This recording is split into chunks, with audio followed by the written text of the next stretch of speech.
আপনার রব আদেশ করবে, কি আদেশ করবে জানেন? দিগম্বর কিন্তু না, দিগম্বরদের জমিনকে আল্লাহ বলবে, ও কিশোরগঞ্জের দিগম্বর গ্রামের জমিন, কে বলবে? এক কিশোরগঞ্জের জমিন বানাও, বৃত্তান্ত দাও, এই গ্রামের ভিতরে কতজন মানুষ ছিল, কি কি করেছে, তুমি জমিন বৃত্তান্ত দাও। যেই জমিনে দাঁড়াইয়া জেনার কাজে লিপ্ত আছো মুরব্বী, যেই জমিনে দাঁড়াইয়া সুদের টাকা গুনতেছেন মুরব্বী, যেই জমিনে দাঁড়াইয়া আজান শোনার পরে ঘাড়টাকে মোড়াইয়া মসজিদে না ঢুকিয়া অন্যদিকে চলে যাও রে মুরব্বী, ওই দিন জমিন বলবে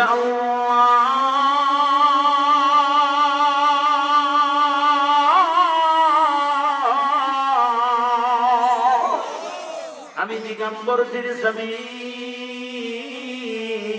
আমি জমিনের উপর দাঁড়াইয়া এই গোলামটা এই অন্যায় করছে আল্লাহ, এই গোলামটা সুদের টাকা লেনদেন করছে আল্লাহ, এই গোলামটা এই জমিনের উপর ঘর বানাইয়া ঘরের ভিতর রাতের অন্ধকারে জেনা ব্যভিচার করছে আল্লাহ।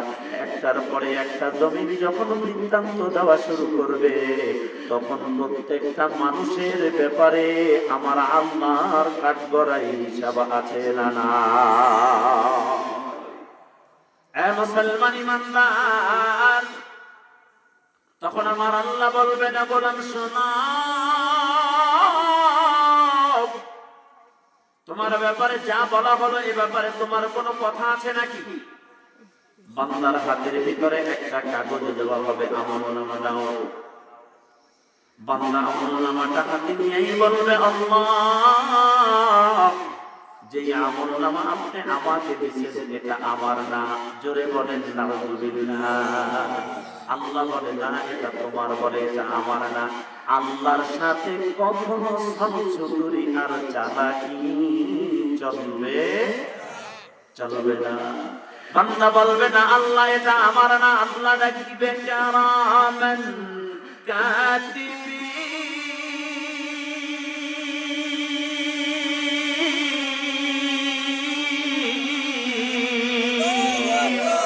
কিরামান কাতিবিন। দুজন ফেরেশতা আল্লাহর সামনে হাজির হয়ে যায়। আল্লাহ ডাকিয়া বলবে ফেরেশতা বলো, এই নাফরমানের আমলনামা নাকি তার না, এর তামাম জীবনের সমস্ত কর্মগুলো তোমাদের কাছে জমা আছে নাকি বলো। ডাক দিয়ে ফেরেশতারা বলবে আল্লাহ, নাফরমানের তামাম জীবনের কর্মগুলো বড় যত্ন সহকারে আমাদের কাছে জমা করেছি। আল্লাহ ডাক দিয়া বলবে এবার বের কর,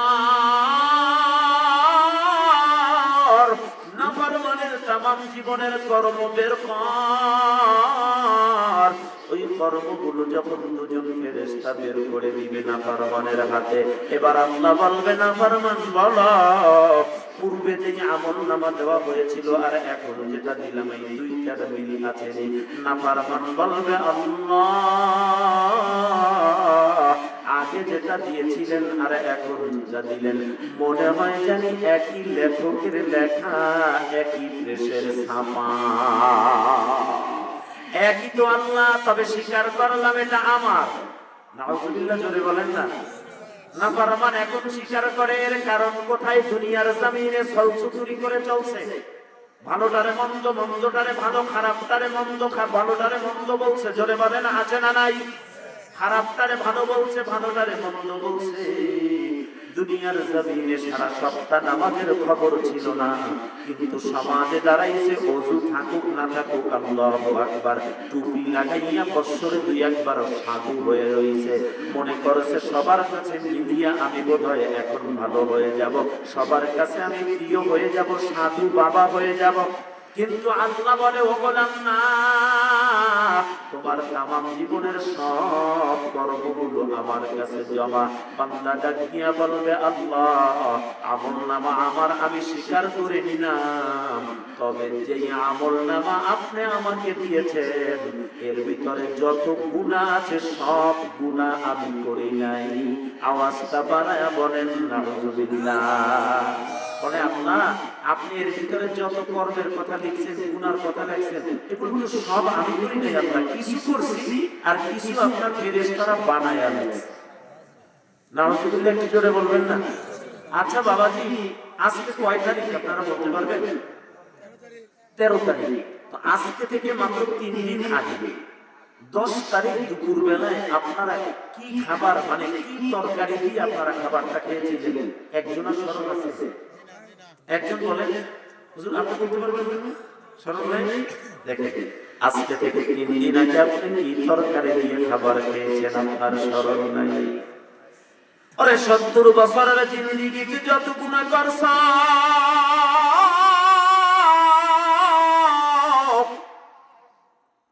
কোন কর্ম তোমার স্মরণ নাই। আওয়াজ দিয়া মুরব্বি বলেন, স্মরণ যিনি রাখছেন তিনি কে? আল্লাহ পবিত্র কোরআনে স্পষ্ট করে দেয়, কুল্লু ইনসানিন আলজামনাহু তাইরাহু ফি উনুকি ওয়া নুখরিজু লাহু ইয়াওমাল কিয়ামাতি কিতাবান ইয়ালকাহু মানসুরা।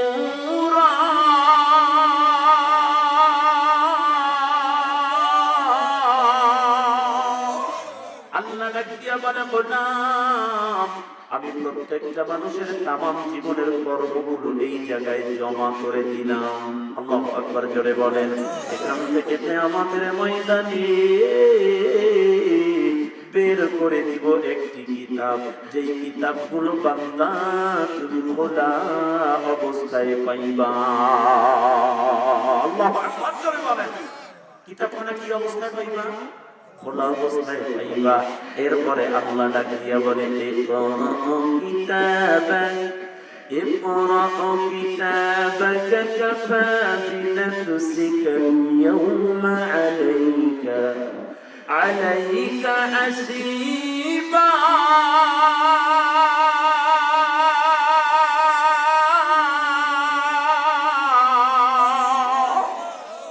আল্লাহ ডাক দিয়া বলবে, পড়া, তোমার কিতাবখানা পড়ো, আজ তোমার হিসাব গ্রহণের জন্য বান্দা তুমি নিজেই যথেষ্ট। বলেন আল্লাহু আকবার।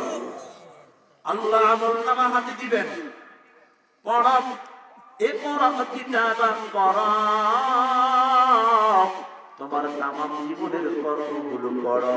দিনে কি করছো লেখা আছে পড়ো, রাতে কি করছো লেখা আছে পড়ো, যৌবন বেলায় কি করছো লেখা আছে পড়ো, বৃদ্ধ বেলায় কি করছো পড়ো, ব্যবসার জীবনে কি করছো তুমি লেখা আছে পড়ো, চাকরির জীবনে কি করছো তুমি লেখা আছে পড়ো, ব্যবসার জীবনে, চাকরির জীবনে, প্রবাসের জীবনে, রাজনৈতিক জীবনে, সর্বজীবনের খবরগুলো এই কিতাবের মধ্যে লিখে দিয়েছেন। আওয়াজ দিয়া বলেন তিনি কে? আল্লাহ লিখিয়া বলবে পার।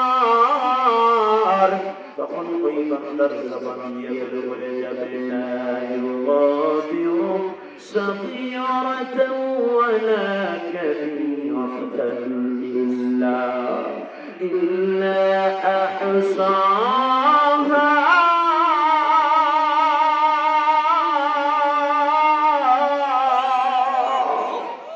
বান্দা এবারে কিতাবখানা হাতে নিয়ে বলবে, আল্লাহ যে কিতাবখানা আমি পাইলাম আর আমলনামার যে অবস্থা আমি দেখতেছি, আল্লাহ আমার জীবনের ছোট বড় সব কর্মগুলো আপনি দিয়েছেন। এটা কি আশ্চর্যের কিতাব, যে কিতাবে আমার ছোট বড় সব গুনাহকে তুলে ধরেছেন কে? অপরদিকে কিছু বান্দা হবে তারা স্বীকার করবে না। আমার আল্লাহ সূরা ইয়াসিনের 63 নম্বর আয়াতে আল্লাহ জানা দেয়, হাদিহি জাহান্নামুল্লাতী কুনতুম তুআদুন।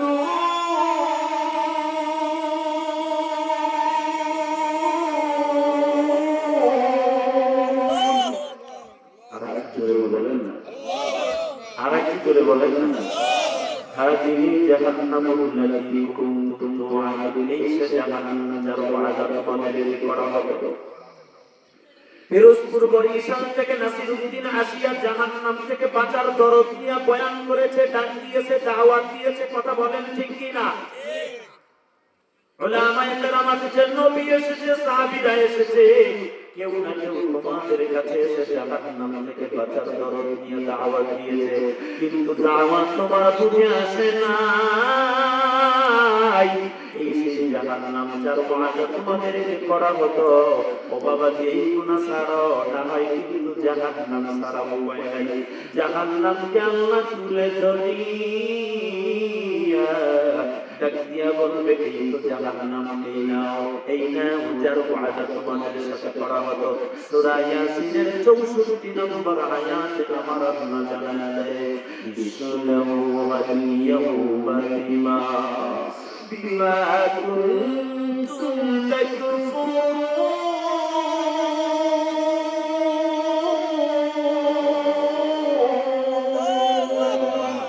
আজ তোমার কুফরের কারণে তোমরা এতে প্রবেশ করো, এই জাহান্নামের আগুনে প্রবেশ করো। দুনিয়ার জমিনে বসিয়া বসিয়া কুফরি করছো। মুসলমানের সন্তান হইয়া তুমি আজকে মুসলমানের সন্তান হইয়া প্রকাশ্য বিপ্লবে কুফরি করছো, শিরকি করছো, বিদআতি করছো। মুশরিক চেনা যায় তার শিরকের দ্বারা, আর কাফের চেনা যায় তার কুফরির দ্বারা। ঈমানদার আল্লাহ ওয়ালা মুত্তাকিন চেনা যায় তার দ্বীন এবং ইবাদত, তেলাওয়াত, ঈমানের দৌলতময় কাজের দ্বারা। জোরে বলেন ঠিক কি না? আল্লাহ ডাকিয়া বলবেন না, আজ এতে তোমাদের কুফরের কারণে তোমরা প্রবেশ করো, কিন্তু বান্দা প্রবেশ করে না। আল্লাহ এবারে ডাকিয়া বলবে, নাফরমান গুনাহ করছো, স্বীকার করো। ভাই না করি না, স্বীকার করি না, এগুলো আমি করি নাই। নাউজুবিল্লাহ বলেন না। আমার আল্লাহ সূরা ইয়াসিন 65 নম্বর আয়াতে এর জবাব আল্লাহ জানায়া দেয়। আল্লাহ জানালে, আল-ইয়াউমা নাখতিমু আলা আফওয়াহিহিম ওয়া তুকাল্লিমুনা আইদিহিম ওয়া তাশহাদু আরজুলুহুম বিমা কানু ইয়াকসিবুন।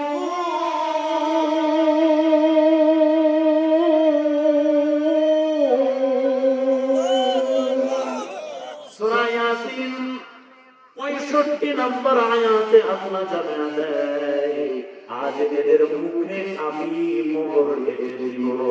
নাউজুবিল্লাহ জোরে বলেন। মোহর কেমনে এঁটে দিবে জানেন? আবার আল্লাহ ফেরেশতাকে অর্ডার করবে, ও ফেরেশতা গোলামের দুইটা ঠোঁটের জায়গায় আন, আর তোরা ফেরেশতারা আমার বান্দা এই নাফরমানের জবানটাকে সেলাই করে দে। বান্দা যা বলতেছে নাফরমান মিথ্যা বলে। যদি আল্লাহ দুনিয়াতে এমন বিচার দেখাইতো, পৃথিবীর কোনো মানুষ এই জবাব দিয়া মিথ্যা বলতো? মিথ্যা বললে দুইটা ঠোঁট এক জায়গায় আনিয়া সেলাই করা হবে। বাবাজি বিশ্বাস করেন, আমার কথা নয়, আমার আল্লাহ পাকের কোরআনের কথা। কোরআনের কথা সূরা ইয়াসিনের 65 নম্বর আয়াতে আল্লাহ বলে, আল-ইয়াওমা নাখতিমু আলা আফওয়াহিহিম ওয়া তুকাল্লিমুনা আইদিহিম ওয়া তাশহাদু আরজুলুহুম বিমা কানু ইয়াকসিবুন। আজ তাদের মুখে আমি মোহর এঁটে দিব। আজকে তাদের হাত আমার সাথে কথা বলবে। আল্লাহু আকবার জোরে বলেন। আল্লাহ বলে, রে গোলাম, আজ এই নাফরমানের হাত আমার সাথে কথা বলবে, এমনকি তাদের পা তাদের কৃতকর্মের সাক্ষী দিবে। জোরে বলেন নাউযুবিল্লাহ। আমাদের ময়দান বড় বিপদের জায়গা রে মুরব্বি, বড় বিপদের জায়গা। নবীজি বলে উম্মাত, কিয়ামতের ময়দানটা বড় বিপদের ময়দান। আওয়াজটা বাড়ায় বলেন, আমরা কিয়ামতের ময়দানে ডানপন্থী হতে চাই না বামপন্থী? আর একটু জোরে বলেন, আল্লাহ আপনি কবুল করেন, সকলে করেন আমিন। বামপন্থী যারা হবে তাদের দুঃখ আর দুর্দশার কোনো শেষ হবে না। কারণ আল্লাহ যখন অর্ডার করবে বান্দার হাতে আমলনামা দাও, ওরে নাফরমানকে ডাক দিবে, নাফরমান কই? আর নেককার কেউ ডাক দিবে, নেককার তোমরা কই? তোমাদের তামাম জীবনের কর্মগুলো গ্রহণ করো। পরে জান্নাতি আল্লাহ ওয়ালা মুত্তাকিন পরহেজগারেরা যখন সামনে আসবে, ওদের মুখের ভিতরে থাকবে মুস্কি হাসি, ডান হাতটা আগায় দেওয়া হবে খুশবুওয়ালা রেশমি কাপড়ে জড়ায়া। মালিকের রহমতের ফেরেশতারা আহলান সাহলান ওয়া মারহাবান তাইয়িবান মুবারাকান ফিহি স্লোগান দিতে দিতে জান্নাতি মানুষ তার হাতের ভিতরে আমলনামা ডান হাতে দিয়ে দিবে। আল্লাহকে ডাকতেন না আল্লাহ, আরো জোরে বলেন না আল্লাহ। হয় নাই কিশোরগঞ্জের মানুষ বলো আল্লাহ। কিয়ামতের ময়দানে ডান হাতে আমাদের আমলনামা দিয়ে বলেন আমিন। কারণ বাম হাতে যাদের আমলনামা দেওয়া হবে এটা বড় বিপদ। বামপন্থীদেরকে ডাক দেওয়া হবে যে তোর তামাম জীবনের কর্মগুলো লুঝে নে। বামপন্থীরা বাম হাতটা বাড়ায়া দিবে, আল্লাহর ফেরেশতারা দৌড়ায় ডাক দিয়া বলবে, এরে নাফরমান, তোর হাতের ভিতরে বুঝি স্বাভাবিকভাবে আমলনামা দেওয়া হবে না রে নাফরমান? না না, নাফরমানের বাম হাতটা ফেরেশতারা ধরিয়া, একটু খেয়াল করেন, নাফরমানের বাম হাতটা ফেরেশতারা ধরিয়া এই মুখের মাঝখানে আনিয়া বাম হাতটা দিয়া এত জনে একটা ধাক্কা দিবে, নাফরমানের বুকের মাঝখান দিয়া ছিদ্র হইয়া নাফরমানের বাম হাত বুকের ভিতর থেকে ঢুকিয়া পিঠের পিছন দিয়া বের হয়ে যাবে। বলেন না নাউযুবিল্লাহ। নাফরমানের হাত বের হওয়ার পর এটা স্বাভাবিক কথা নয়। ওরে নাফরমানের বাম হাত বুকের মাঝখান দিয়া প্রবেশ করাইয়া পিঠের পিছন দিয়া বের করাইয়া যখন তার হাতে আমলনামা দেওয়া হবে, আল্লাহ ডাক দিয়া বলবে, ও ফেরেশতারা, আজকে তোমরা নাফরমানের বাম হাতে আমল দিবা, ভালো কথা। নাফরমানের বুকের ভিতর থেকে হাত ঢুকাইছো।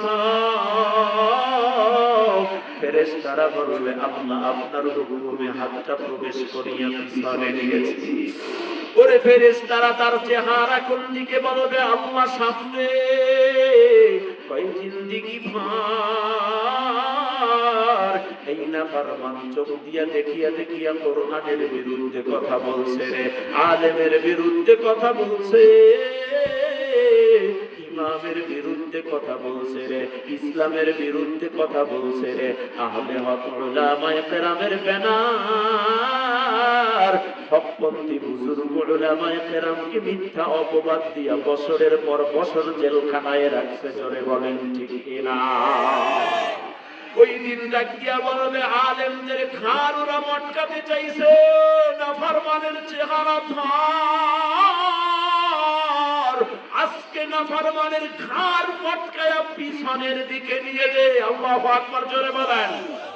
নাফরমানের ঘাড় মটকায়া পিছনের দিকে নেওয়ার পরে আল্লাহ বলবে, নাফরমানে এবার দেখ। ওরে নাফরমান জিন্দেগি ভার, নাফরমানি করছো এই চোখটা দিয়া দেখিয়া দেখিয়া ওই তামাম জীবনের কর্মগুলো আজ গ্রহণ করবি দেখিয়া দেখিয়া বান্দার চেহারা সামনে আল্লাহ ঘাড় মটকায়া পিছনে নিয়েছে, বান্দার হাত সামনে বুকের মাঝখান দিয়া ছিদ্র বানায়া পিঠের ভিতর দিয়া শ্রবণ ঢুকাইয়া বুকের ভিতর দিয়ে ঢুকাইয়া পিঠের পিছনে নিয়ে বলবে যে এবার তোর আমলনামা চোখ থেকে দেখিয়া দেখিয়া গ্রহণ কর। আল্লাহ এই মুসিবতের দিন আমাদেরকে হেফাজত করেন, জোরে বলেন আমিন। আল্লাহ ডাক দিয়া বলবে উপরে গোলাম শুনো, ওই ময়দান বড় ভয়াবহ। বিআন্না রাব্বাকা আওহালাহা, আপনার পালনকর্তা তাকে আদেশ করবে। আয়াত নাম্বার হলো 6। আল্লাহ এবার জানায় দেয় ইয়াউমা ইদিন ইয়াসদুরুন নাসু আশতাতা আশতাতান লিয়ুরাউ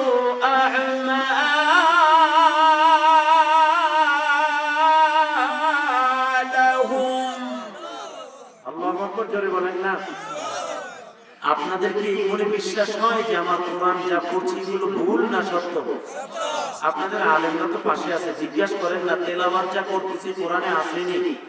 এগুলো কি কোরআনে আছে? আল্লাহ ডাক দিয়া বলে ইয়াউমা ইদিন ইয়াসদুরুন নাসু আশতাতা, সেদিন দলে দলে মানুষগুলো প্রকাশ পাবে। আল্লাহু আকবার বলেন না। সেদিন মানুষগুলো বিভিন্ন দলে দলে প্রকাশ পাবে রে, চোরের দল প্রকাশ পাবে রে। আল্লাহ বলছে বিভিন্ন দলে দলে প্রকাশ পাবে। এর তরজমা হলো এমন, ওই দিন চোরের দল প্রকাশ পাবে, ডাকাতের দল প্রকাশ পাবে, সিটারের দল প্রকাশ পাবে, জিনাখোরের দল প্রকাশ পাবে, সুদখোরের দল প্রকাশ পাবে, ঘুষখোরের দল প্রকাশ পাবে। ওই দিন আমার আল্লাহর কাঠগড়ায় সব ধরনের সব রকমের মানুষগুলোকে প্রকাশ যিনি করবে তিনিকে। যদি প্রশ্ন করা হয় কেন আল্লাহ কেন প্রকাশ করবে কিয়ামতের ময়দানে, আল্লাহ জবাব আনতে 6 নম্বর আয়াতের শেষ অংশে বলে লিয়ুরাউ আ'মালাহুম। আল্লাহ জানায় দেয় জানো কেন তোমাদেরকে প্রকাশ করবে, লিয়ুরাউ আ'মালাহুম, যাতে তোমাদের কৃত কর্মগুলো দেখানো হয়। চোরগুলো আলাদা দাঁড়াইয়া যাবে, সিটারগুলো আলাদা দাঁড়াইয়া যাবে, জনগণের হক নষ্ট করিয়া যারা কোটি কোটি হইল আঙ্গুল ফুলে কলা গাছ কিয়ামতের ময়দানে দাঁড় করাইয়া দিবে কে? সন্তান, বাবা, চাচা, ভাতিজা। এই সমাজের ভিতরে এই দুনিয়াতে অনেক সম্পদ নিয়ে সমাজের ভিতরে দ্বন্দ্ব শুরু হয়ে গেছে। সম্পদের জন্য চাচাকে হত্যা করা হয়, চাচা ভাতিজাকে হত্যা করে। কিয়ামতের ময়দানে আমার আল্লাহ দলে দলে এটা প্রকাশ করাইয়া দিবে। এরপরে 7 নম্বর আয়াতে আল্লাহ জানায়া দেয় ফামান ইয়া'মাল মিসকালা যাররাতিন খায়রান ইয়ারাহ। আল্লাহ জানায়া দাও গোলাম শুনো, ফামান ইয়া'মাল মিসকালা যাররাতিন খায়রান ইয়ারাহ। অতঃপর কেউ যদি অনুপরিমাণ সৎকর্ম করে, ভালো কাজ করে, তাও কিয়ামতের ময়দানে দেখায়া দিবে কে? অনুপরিমাণ, অনু আপনাদের কেমনে বুঝাই? তাফসীরে ইবনে কাসির মুফাসসিরিনে কেরাম অনু শব্দটার ব্যাখ্যা করেছেন এইভাবে, দুনিয়াতে যে সাধারণ সরিষাগুলো পাওয়া যায়, এই সরিষাকে যদি 16টা টুকরা করা হয়, বলুন তো একটা সরিষা কয় কেজি হবে? বুঝলেন নাই মনে হয়? বাবাজি একটা সরিষা কয় কেজি হতে পারে? কথা বলেন না কেন? একটা সরিষাকে যদি 16টা টুকরা করা হয়, কোনো অংশ চোখে দেখানোর মতো থাকে নাকি? হয় এর চাইতেও ছোট যদি কোনো বস্তু থাকে তাকেই অনু বলা হয়। জোরে বলেন না আল্লাহু আকবার। একটা সরিষা 16 ভাগের 1 ভাগ করার পরে যদি কোনো অংশ থাকে, এর চাইতেও ছোট কোনো জিনিসকে অনু বলা হয়। এর চাইতেও ছোট কোনো কাজ যদি সব করে, তাও কিয়ামতের ময়দানে দেখা দিবে কে? চারজন মানুষ একসাথে খাইয়ে বসলেন, একটা লবণের বাটি আপনার সামনে, আপনার সামনে। আপনি মনে ভাবতেছেন আমার প্রয়োজন নাই, তবে দেখি আমার ভাইদের হয়তো প্রয়োজন হতে পারে। লবণের বাটিটা একটু ধাক্কা দিয়ে সামনে আগায়া দিলেন। কিয়ামতের ময়দানে আল্লাহর কসম এই কাজটাও আপনি দেখতে পাবে। আল্লাহু আকবার, কি জোরে বলেন না? চারজন মানুষ খাইতে বসছেন, আপনার সামনে সব গ্লাস আর বাকিদের সামনে গ্লাস নাই, অথবা গ্লাসের ভিতরে পানি নাই। যদি আপনি নেকের কাজ মনে করেন, আপনার পাশে জগ আছে, জগটা দিয়ে গ্লাসের ভিতরে পানি ঢেলে রাখলেন নিজে খাওয়ার জন্য না, আরে যার প্রয়োজন সে খাবে, আল্লাহর জন্য আমি ঢেকে রাখলাম। আল্লাহ ডাক দিয়া বলে, গোলাম ফামাইয়ামাল মিসকালা দাররাতিন খায়রান ইয়ারা, ওই যে এক গ্লাস পানি তুমি ঢালিয়া রাখলা, এই নেক কাজটাও কিয়ামতের ময়দানে তুমি দেখতে পাইবা। বৃষ্টির দিনে রাস্তায় কাদা হয় কি হয় না? কাদা চিনেন তো আপনারা? কাদা হয়। ওই কাদায় আমার বাড়ির পাশ থেকে মানুষজন হাঁটা চলা করে, রাস্তায় বড় কষ্ট হয়। আজ আমার সমাজের মানুষগুলো যদি ওই পানির ভিতরে, কাদার ভিতরে একটা ইটের টুকরা রেখে দেয়, যেখানে একটু পানির মাঝখানে ইটের টুকরা রেখে দিলাম, ওই ইটের টুকরাটার উপরে পাড়া দিয়ে একজন ভাই উপার চলে যাবে, কাপড় নষ্ট হবে না, কাদা পানিতে ভিজবে না, নামাজ পড়তে যাবে, বাজারে যাবে, আত্মীয়র বাড়িতে বেড়াইতে যাবে, প্রয়োজনের তাগিদে চলে যাবে। আল্লাহ বলে, ওই যে একটা ইটের টুকরা তুমি দিলা, 70-এর উপরে ঈমানের অংশ। সবচাইতে ছোট কাজ হলো রাস্তা থেকে কষ্টদায়ক বস্তু সরায়া দেওয়া। জোরে বলেন সুবহানাল্লাহ। এই ছোট্ট কাজ আমাদের ময়দানে যিনি দেখা দিবে, আওয়াজ দিয়া বলেন তিনি কে? গত 1-1.5 মাস পূর্বে চাঁদপুর শহরে জাফরাবাদ বিশাল বড় একটা কওমি মাদ্রাসা, ওইখানে আমার পাশে বয়ান, মাদ্রাসার পাশে বয়ান, মাদ্রাসার মুতামিম সাহেব হুজুর সহ বড় বড় সাইয়্যিদ 4-5 জন আলেম এক জায়গায় বসে খাবার খাইতেছিলাম। মুরাব্বি হযরত গোশত নিবে না, গোশত নিবে না, বাবুরসি বলে হযরত একটু নেন না, হয় বাবা দিও না, হয় হুজুর নেন, হয় যদি থাকে হাড্ডির একটা টুকরা দেন। বলেন মুরাব্বি হাড্ডি চাইছে, তাও এখন শক্ত দেওয়া দরকার না নরম? বলেন না, বলেন না? মুরাব্বি চাইছে হাড্ডি খেতে, কিন্তু দেওয়া দরকার কি শক্ত না নরম? নরম। আমি নজর করে দেখি খাদিমদারের মাটির নিচে কোনো নরম হাড্ডি নেই, বাকি আমার প্লেটে একটা আছে, আমার প্লেটে একটা আছে। আমি বললাম হযরত গোস্তান মাফ করবেন, বেয়াদবি দিবেন না, এই হাড্ডিটা নরম, আপনি যা চান হয়তো বা এটাই হবে। আল্লাহর কসম, কিয়ামতের ময়দানে দেখা দিবে কে? মাশাআল্লাহ, আমাদের ঈমান বড় তাজা।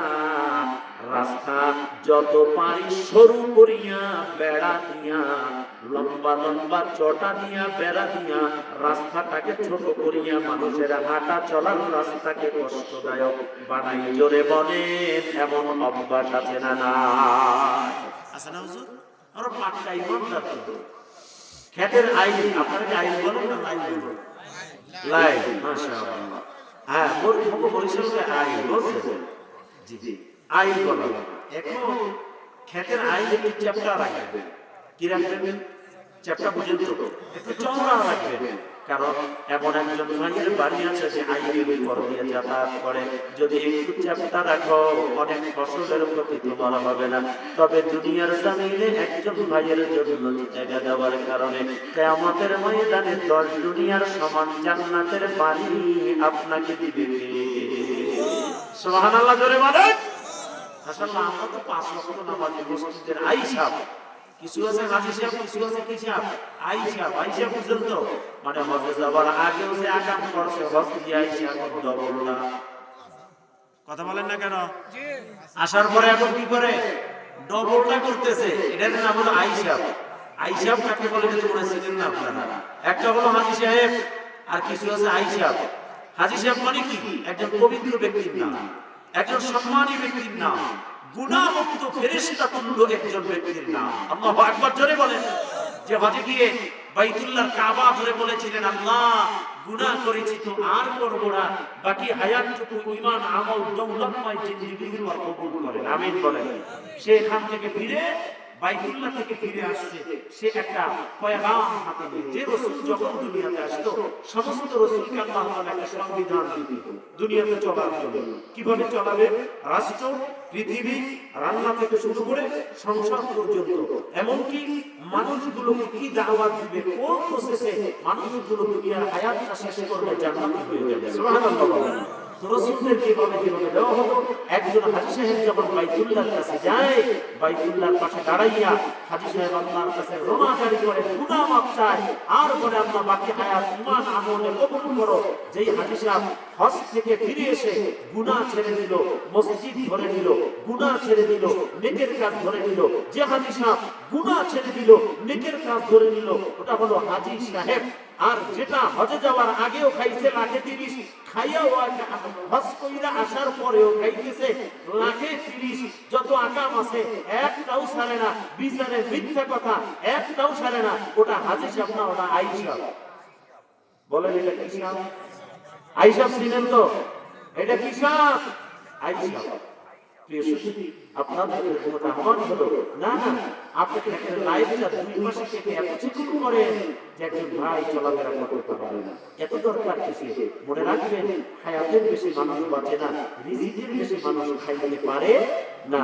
এই বিশ্বাস যদি আপনার অন্তরে থাকে, তাহলে ক্ষেতের আইটা চিকুন করে আপনি তো একটা রোয়া বেশি লাগানোর ধান্দা করতেছেন, ওইটা দরকার নাই।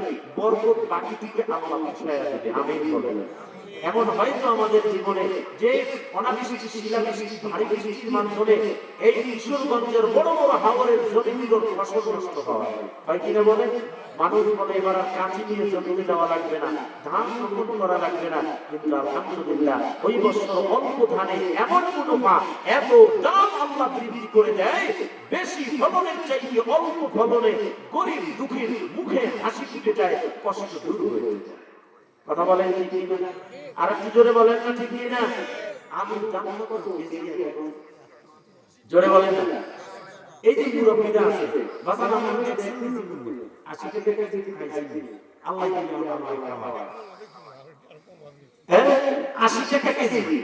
একটা ডিম এখনো বাজারে পাইকারি যদি নেন ফাড়বে 12.5 থেকে 13 টাকা লাগবে। যদি পাইকারি নেন কত টাকা? 13 টাকা। ওই ডিমের সাইজ একটা আলু যদি আপনি কিনতে যান, আপনি 13 টাকা কিনতে পারবেন না। ডিমের সাইজ একটা আলু 13 টাকা আপনি কিনতে পারবেন না। কোন দেশে বাস করতেছে? আলু তার দাম কত হবে? এজন্য আপনাদের খেদমতে আমার আহ্বান হলো, আমরা সদা সর্বদা ছোট কাজটাকে, একটা ছোট্ট নেক কাজকে ছোট করে দেখব না। এর কোন কথা একটা ফর্মুলা আমাদের স্মরণ রাখতে হবে। গুনাহ যত ছোট হোক আমরা করব না, নেকের কাজ যত ছোট হোক আমরা ছাড়ব না। আল্লাহ আমাদের তৌফিক দান করুন। আরেকটু জোরে বলেন আমিন। আরো জোরে বলেন আমিন। আল্লাহ সর্বশেষ আয়াতে জানায়া দেন, وَمَن يَعْمَلْ مِثْقَالَ ذَرَّةٍ شَرًّا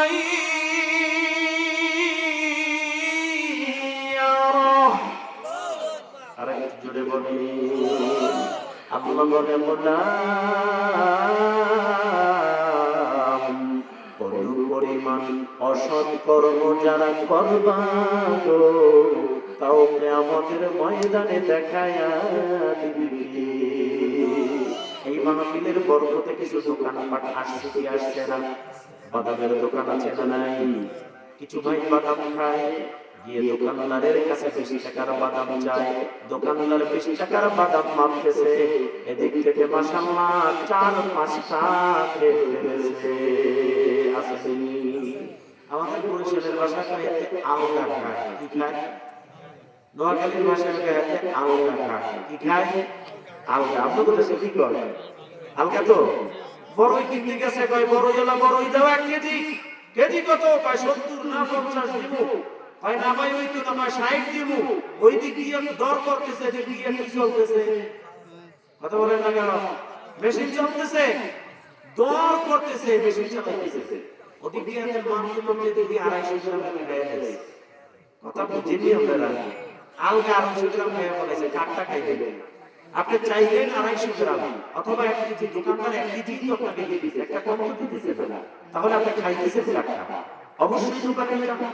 দোকানদার যদি আপনাকে দাবি না ছাড়ে, ও মুসলমান, আজকে মাহফিলে যারা বাদাম কিনেছেন, 20 টাকার বাদাম কিনতে গিয়ে যারা 4টা বেশি খেয়েছেন, 1টা বেশি খেয়েছেন, দোকানদার যদি দাবি না ছাড়ে, ওয়াল্লাহি তাল্লাহি লিল্লাহি, আল্লাহর শপথ করে বলি, কিয়ামতের ময়দানে ওই একটা বাদাম জাহান্নামী হওয়ার জন্য যথেষ্ট হয়ে যাবে। জোরে বলি নাউযুবিল্লাহ। কথা বুঝে আসছে কিনা ভাই? আল্লাহ আপনি আমাদেরকে আমল করার জন্য কবুল করবেন। আর একটু জোরে বলেন আমিন। অনেক রাত হয়েছে, একটি পূর্ণ সূরা সংক্ষেপে বিস্তারিত তাফসীর শুনলাম। আল্লাহ তাআলা আমাদেরকে আমলের জন্য কবুল করে নেন। আমি এলোমেলো কথা বলার বক্তা না, আমি বলতে পারি না। আমার অভ্যাস হচ্ছে